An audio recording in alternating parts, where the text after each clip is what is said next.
اور عبادت خانہ کے سرداروں میں سے ایک شخص یائر نام آیا اور اسے دیکھ کر اس کے قدموں میں گرا۔ اب یائر جو ہے یہ کوئی معمولی بندہ نہیں ہے، جیسے کہ آرمی میں میجر ہوتا ہے، اس رینک کا یہ بندہ ہے، اور یہ عبادت خانے کی تمام رسومات کو جانتا بھی ہے، ایماندار بھی ہے، اور اس نے یسوع کے ہاتھ کے معجزے بھی دیکھے ہوئے۔ یسوع اس ہیکل میں کون کون سے معجزے کرتا ہے۔ اب اس کی بیٹی شدید بیمار ہے۔ شدید بیمار جب ہو جاتی ہے، شخص ہو جاتا ہے، تھا یائر نے جب دیکھا کہ یہ بیٹی مر گئی، یکدم اس کے ذہن میں یسوع آیا۔ یسوع کے ہاتھ کے معجزات اس نے دیکھے ہوئے۔ اس نے اپنی بیوی سے کہا کہ میں یسوع کے پیچھے جاؤں۔ اب سپاہی اس کے ساتھ ہے۔ اب یہ گھوڑے سے اترا، یسوع کو جب اس نے دیکھا تو یہ گھٹنوں کے بل ہو گیا، اور کلام کہہ رہے ہیں کہ منت سماجت کر رہا ہے کہ اے ربی، میری بیٹی مرنے کو ہے، تو چل اور اس پر اپنا ہاتھ رکھ تاکہ وہ زندہ رہے۔ اتنا ایمان ہے۔ اب یہ باتیں کر ہی رہے ہیں کہ عبادت خانہ کے گھر سے لوگ آئے۔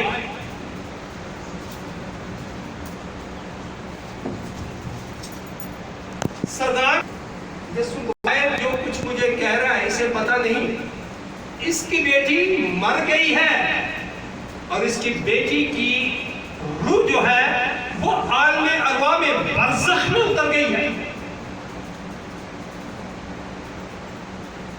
اب یہ بندہ جو ہے، جب گھر والوں نے آ کر کہا کہ تیری بیٹی مر گئی، یسوع ساتھ ہی کھڑے۔ جب کسی کو پتہ چل جائے کہ میری بیٹی مر گئی تو بس اس کی تو ساری امید جو ہے پانی بہا کر لے جاتا۔ اب اس کی امید جا رہی تھی۔ یسوع نے کہا، کیا کہا؟ جو بات وہ کہہ رہے تھے اس پر یسوع نے توجہ نہ کر کے عبادت خانہ کے سردار سے کہا، خوف نہ کر۔ اب امید جا رہی ہے، امید جا رہی ہے۔ یسوع نے اس امید پر کہا، خوف نہ کر۔ وہ امید جو تھی وہ وہیں اٹک گئی۔ بندہ یسوع کی بات سننے پر آمادہ ہوا، اعتقاد رکھ۔ اعتقاد کا مطلب ہے ایمان رکھ۔ میں آپ کو بتاتا چلا جاؤں کہ ماتم کی جو رسومات تھی بنی اسرائیل قوم میں، وہ کیا کرتے ہیں؟ ان کے مختلف طریقے تھے ماتم کے۔ اب بیٹی مر گئی ہے، ابھی یہ بہت دور ہے گھر سے، گھر میں ماتم ہو رہے ہیں۔ یائر کا گھر جو ہے ماتم کدہ بن چکا ہے، لوگ رو پیٹ رہے ہیں، اور گھر والے آ کر یائر سے کہہ بھی رہے ہیں کہ ربی کو، استاذ کو تکلیف نہ دے کیونکہ بیٹی مر چکی۔ لیکن خدا نے کہا، اعتقاد رکھتا۔ جو اعتقاد رکھتا ہے اس کے لیے سب کچھ ہو جاتا ہے۔ اب یہاں بنی اسرائیل قوم کسی کی میت ہو جاتی تو وہ اپنا پیراہن، اپنے کپڑوں کو چاک کر لیتا، تو پتہ چلتا کہ بھائی اس کے کپڑے جو ہیں چاک ہیں، پھٹے ہوئے ہیں، اس کے گھر میں ماتم ہے۔ یا پھر وہ ٹاٹ اوڑھ لیتا اپنے کپڑوں کو اتار کر ٹاٹ اوڑھ لیتا، تو ٹاٹ اوڑھنے سے بھی پتہ چلتا کہ یہ بندہ جو ہے یہ ماتم کے گھر والا ہے۔ اور ٹاٹ کے ساتھ بہت سی زندگیاں اپنے سروں میں راکھ اور خاک ڈال دیتی، زمین پر راکھ اور خاک ڈال کر اس پر بیٹھ جاتے، تو جو باہر سے آتے انہیں پتہ چلتا کہ اس کے سر میں راکھ اور خاک ہے اور ٹاٹ اس نے پہنا ہوا ہے اور راکھ اور خاک پر بیٹھا ہے، یہ ماتم کدا ہے، ماتم کرنے والا ہے۔ اور بہت سی زندگیاں اپنے بالوں کو اور اپنی داڑھی کو منڈوا لیتے، داڑیاں منڈوا لی جاتی، بال کاٹ لیے جاتے، گنجے ہو جاتے۔ تو یہ بھی علامت تھی، دیکھنے والے جب دیکھتے کہ بھائی اس کے بال، سر پر بال نہیں ہے، گنجا ہے اور داڑھی جو ہے منڈوائی ہوئی ہے، تو وہ یہ سمجھتے کہ یہ ماتم والے گھر کا شخص ہے، اس کا کوئی عزیز یا عزیزہ رحلت کر گئی، مر گئی۔ اور ماتم والے لوگ اکثر روزہ رکھتے ہیں، اور پھر ماتم کا عرصہ بھی ہے۔ جب ساؤل بادشاہ مرا جلدوہا کے پہاڑوں پر، میں کلام دے رہا تھا، جب اس کا بیٹا یونتن اور وہ دوسرے بیٹے جلدوہا کے پہاڑ پر پڑے ہوئے ہیں، لاشیں پڑی ہوئی ہیں، تو سب سے پہلے نوحہ ماتم جو تھا وہ داؤد نے کیا، اور 7 دن تک ساؤل اور اس کے بیٹوں کے ماتم ہوتے ہیں، کچھ عرصے بھی ہیں۔ اسی طرح جب موسیٰ اور ہارون رحلت کر کے تو ان کے ماتم کے دن جو تھے وہ 30 دن تک بنی اسرائیل قوم جو تھی اس کے لیے ماتم کرتی رہی۔ اسی طرح ہم جب یعقوب کا مطالعہ کرتے ہیں تو یعقوب جب فوت ہوا، رحلت کر گیا، تو 70 دن تک بنی اسرائیل قوم یعقوب کے لیے ماتم کرتی رہی۔ سب سے بڑا ماتم جو ہے وہ یعقوب پر ہوا۔ تو یہ کچھ علامتیں تھیں۔ پھر اس طرح ہوتا تھا کہ جس کسی کے گھر میں بھی ماتم ہو جاتا تو وہ کرائے کے لیے بانسری والوں کو بلا لیتے، تو جو بانسری والے ہوتے تھے تو وہ غم کی دھنیں بجاتے، غم کے القاب اس میں پروتے، تو ماتم جو تھا عروج پر جاتا۔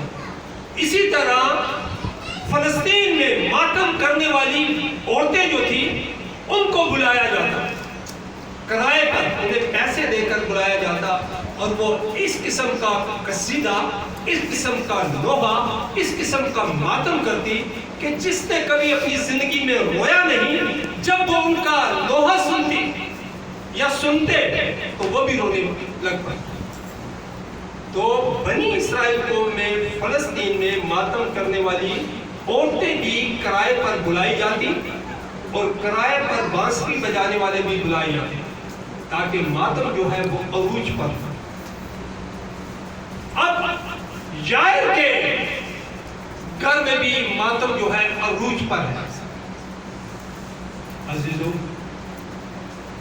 ایک نبی کے بارے میں ہم ذرا میں پڑھوں گا، سنتے ہیں۔ پنجابی جی کہتے ہیں کہ کرے کوئی تو پرے کوئی۔ اب اس بندے کا، نبی کا کوئی قصور بھی نہیں، خدا کا سیدھا سیدھا کام کرتا ہے۔ خدا کا جب جی چاہتا ہے اسے بالوں سے پکڑتا ہے، ہوا میں لے کر اڑاتا ہے، جب جی چاہتا ہے اسے گنگا کر دیتا ہے۔ اس کی بات ہو رہی ہے، اس کی نبی کی بات ہو رہی ہے کہ خدا جب چاہتا تھا اسے بالوں سے پکڑتا، اس کے بال بڑے بڑے بال تھے، شان تک تھے، تو بالوں سے پکڑتا، پاک ہوئی سے بالوں سے پکڑتا، ہوا میں لے کر اسے اٹھاتا۔ اسی طرح اسے گنگا کر دیا، اس کی زبان تالو سے لگ گئی، یہ بندہ بول نہیں سکتا۔ اب خدا اس سے کیا کر رہا ہے؟ گناہ جو ہے وہ بنی اسرائیل قوم کا ہے، گناہ بنی اسرائیل قوم کا ہے، اور سزا اسے دی جا رہی ہے۔ عبرت کا نشان جو ہے حزقیل بن رہا ہے۔ اب خدا کا کلام نازل ہو رہا ہے نبی پر، حزقیل 24 باب اس کی 15 آیت میں پڑھوں گا، آپ سنیں۔ پھر خداوند کا کلام مجھ پر نازل ہوا کہ اے آدم زاد، دیکھ میں تیری منظور نظر کو ایک ہی ضرب میں تجھ سے جدا کروں گا۔ منظور نظر اس کی بیوی، حزقیل کی منظور نظر اس کی بیوی تھی، اور خدا نے کہا کہ میں تیری بیوی کو اٹھاؤں گا۔ منظور نظر کو ایک ہی ضرب میں تجھ سے جدا کروں گا، لیکن اور اگر دیکھو پابندیاں کتنیاں خدا لگا رہے ہیں۔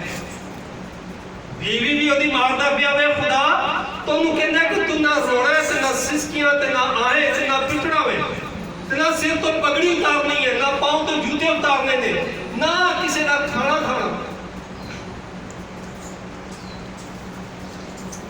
اب خدا کا کلام میں پڑھتا ہوں، تو نے نہ ماتم کرنا ہے، بیوی مری ہوئی ہے، خدا کہہ رہے کہ تو رونا نہیں گا۔ خدا اسے کہہ رہا ہے کہ رونا نہیں، ماتم نہیں کرنا، اور نہ آنسو بہانا، چپ کے آہیں بھرنا، مردہ پر نوحہ نہیں کرنا، سر پر اپنی پگڑی باندھنا،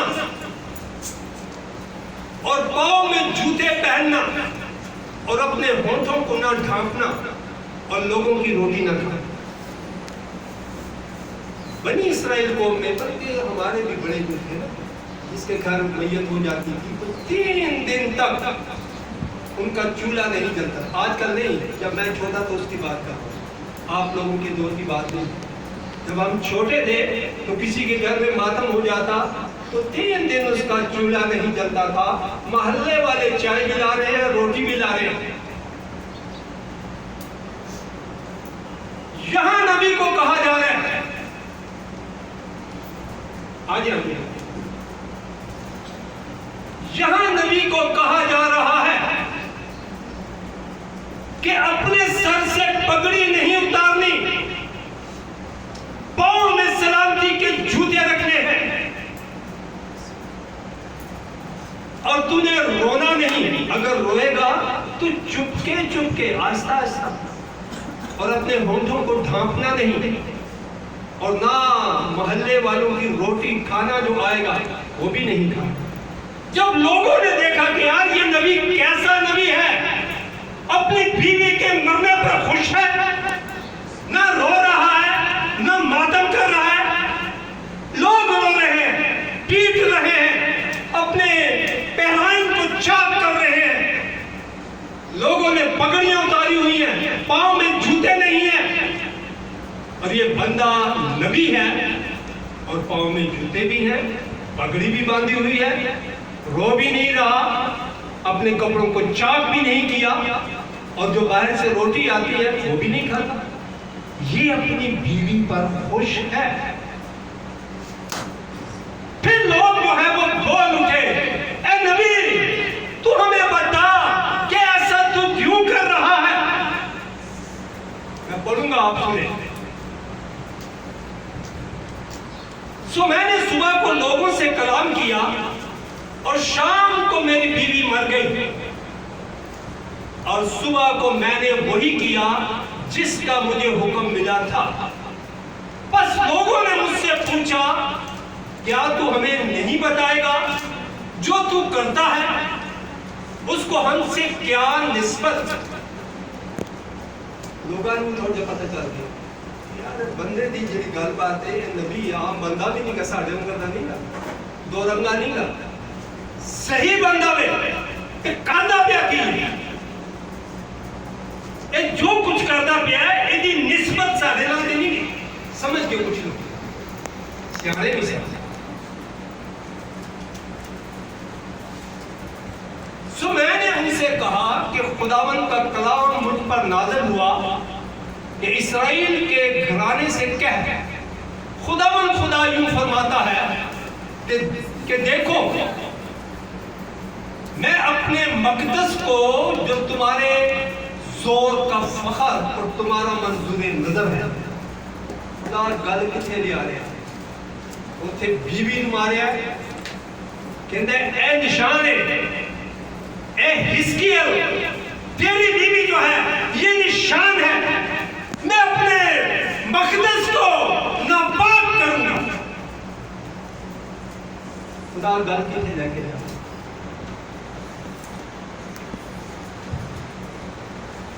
اپنے مقدس کو جو تمہارے زور کا فخر ناپاک کروں گا اور تمہارے بیٹے اور تمہاری بیٹیاں جن کو تم پیچھے چھوڑ آئے ہو تلوار سے مارے جائیں گے پیچھے تھوڑے بیٹے بیٹیاں نے تلوار میں نہ مر جائیں گے جس سے میں نہیں رو رہا تو سب نہیں رو رہا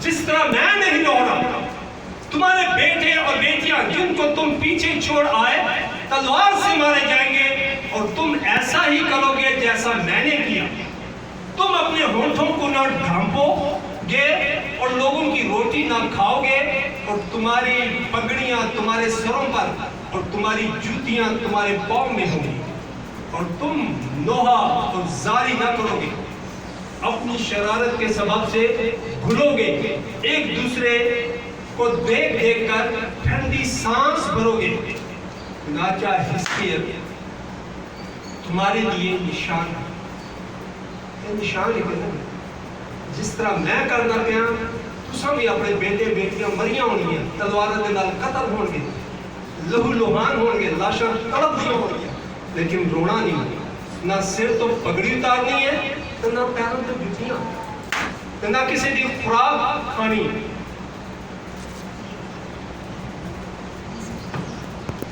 چنانچہ حزقیل تمہارے لیے نشان ہے سب کچھ جو اس نے کیا تم بھی کرو گے اور جب وہ وقوع میں آئے گا تو تم جانو گے کہ خدا میں ہوں اور تو اے آدم زاد دیکھ جس دن میں ان سے ان کا زور ان کی شان و شوکت اور ان کے منظور نظر کو اور ان کے مرغوب خاطر ان کے بیٹے اور ان کی بیٹیاں لے لوں گا اس دن وہ جو بھاگ نکلے تیرے پاس آئے گا اور تیرے کان میں کہے گا اس دن تیرا منہ ان کے سامنے جو بچ نکلا ہے کھل جائے گا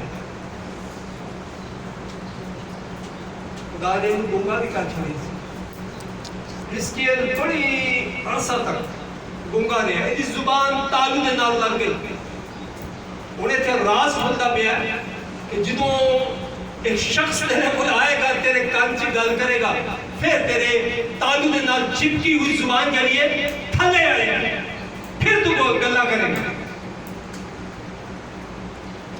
اس دن تیرا منہ ان کے سامنے جو بچ نکلا ہے کھل جائے گا اور تو بولے گا اور پھر گنگا نہ رہے گا سو ان کے لیے ایک نشان ہوگا اور وہ جانیں گے کہ خداوند میں ہوں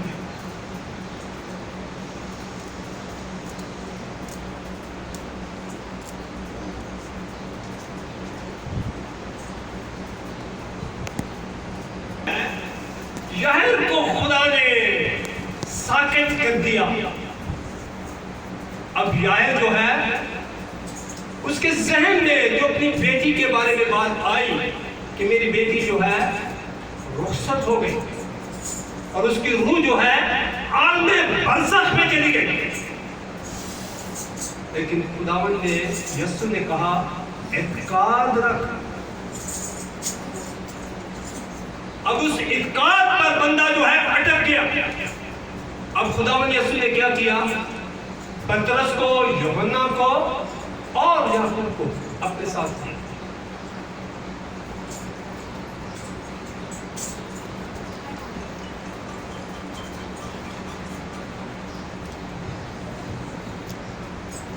اور وہ عبادت خانہ کے سردار کے گھر میں آئے اور اس نے دیکھا کہ ہلڑ ہو رہا ہے، شور ہو رہا ہے۔ میں نے کہا کہ بنی اسرائیل قوم میں بانسریاں بجانے والے کرائے پر لائے جاتے تھے، بینڈ کرنے والی عورتیں جو تھی یہ کرائے پر لائی جاتی تھی تاکہ یہ ماتم جو ہے حقیقی معنوں میں ماتم کدا بنے اور اس چھت کو چھوئے۔ خداوند یسوع جب اپنے شاگردوں کے ساتھ اور یائر کے ساتھ آیا اور یہی سما تھا،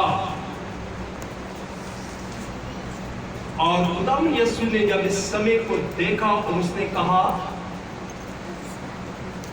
کہ لوگ جو تھے بہت رو پیٹ رہے تھے، اندر جا کر اس نے کہا تم کیوں غل مچاتے ہو؟ غل کا مطلب شور، شور کیوں تسی کرتے ہو اور روتے ہو؟ لڑکی مر نہیں گئی بلکہ سوتی ہے۔ خداوند یسوع نے جب ان لوگوں کو، بینڈ ڈالنے والی عورتوں کو، بانسری بجانے والوں کو، ان کے عزیز و کاروں کو، رشتہ داروں کو، محلے داروں کو، جب اس محفل میں دیکھا کہ رو پیٹ رہے ہیں، تو خداوند یسوع نے کہا کہ لڑکی مری نہیں بلکہ سوتی تھی۔ جب انہوں نے دیکھا تو وہ کہتے ہیں یار یہ تو پتہ ہی نہیں ہے، لڑکی تو 3 گھنٹے تو مری تھی، یسوع ہونا آ رہا ہے لیکن دس ہو رہی تھی۔ اسنجے رو پیٹ رہے، اسنجے اپنے کپڑے پھاڑے رہے، ہم نے اپنے سروں میں راکھ اور خاک ڈالی ہے، ہم نے ٹاٹ کو اوڑھ لیا ہے، ہمارے پیرائن چاک ہے۔ اور یسوع کہہ رہا ہے کہ وہ بانسری بجانے والوں کو، بینڈ ڈالنے والوں کو، عورتاں وینڈ پاندی ہیں، انہوں نے وینڈ سننے والے وینڈ ہیں، زبردست وینڈ پاندی ہیں۔ خداوند یسوع نے وینڈ پانے والیاں نو تے بانسری بجانے والے سے کیا جواب؟ جب وہ سب باہر چلے گئے، صرف یائر کی بیوی اور اپنے 3 شاگرد اور اپنے آپ کو خداوند یسوع جہاں بیٹی پڑی تھی لے کر گیا اور لڑکی کا ہاتھ پکڑ کر اس سے کہا تلیتا قومی، جس کا مطلب ہے اے بیٹی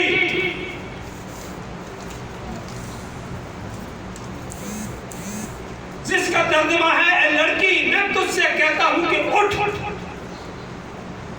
اب لڑکی کی روح جو ہے عالم برزخ میں ہے، عالم ارواح میں ہے۔ جو ہی یسوع کی آواز سنی وہ روح جو ہے پاتال سے اوپر آئی اور اس لڑکی کے اندر انٹر ہوئی اور لڑکی نے اپنی آنکھیں کھولی۔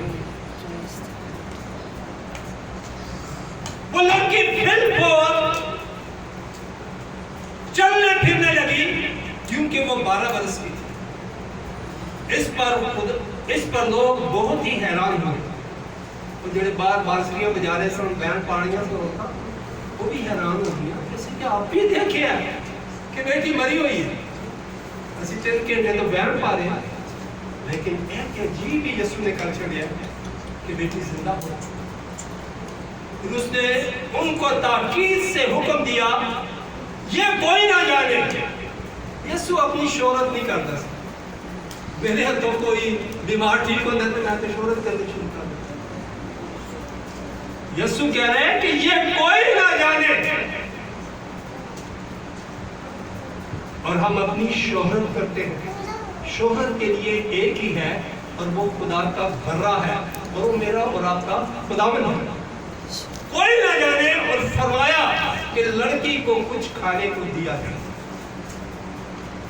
آج کا کلام ہم سے یہی تقاضا کرتا ہے کہ میرا خدا جو آج کل بلکہ ابد تک یکساں ہے، اس کی یکسانیت میں فرق نہیں، وہ الفا اومیگا، اول اور آخر، ابتدا اور انتہا ہے.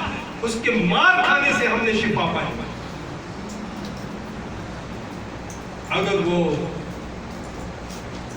صلیب پر بلیدان نہ ہوتا اور اپنا لہو لے کر خدا کے پاس نہ جاتا تو آج میری اور آپ کی مخلصی نہ ہوتی. آج کے کلام سے خداوند آپ سب کو برکت